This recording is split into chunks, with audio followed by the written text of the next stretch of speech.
Pinjaman dana pemulihan ekonomi nasional (PEN) di Buleleng kini dibahas intensif antara eksekutif dan legislatif.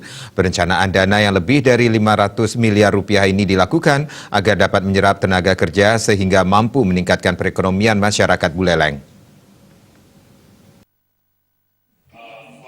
Tim anggaran pemerintah daerah melakukan sosialisasi dan menyatukan pendapat bersama anggota DPRD Buleleng terkait program pemulihan ekonomi nasional. Namun nyatanya, Pemkab Buleleng dan lembaga legislatif ternyata mengalami silang pendapat tentang rencana pemanfaatan bantuan PEN untuk kebutuhan pembangunan.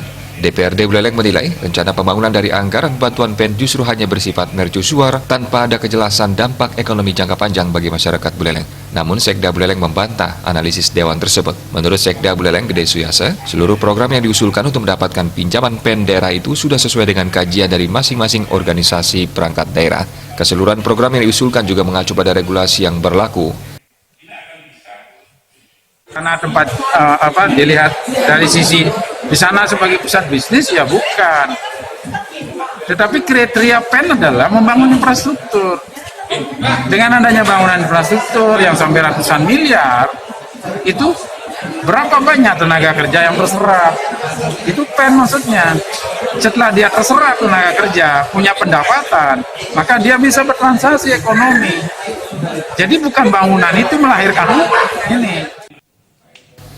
Untuk diketahui, saat ini usulan pinjaman dana PEN senilai 571 miliar rupiah telah diajukan ke Kementerian Keuangan dan menunggu analisis dari pemerintah pusat. Komang Yuda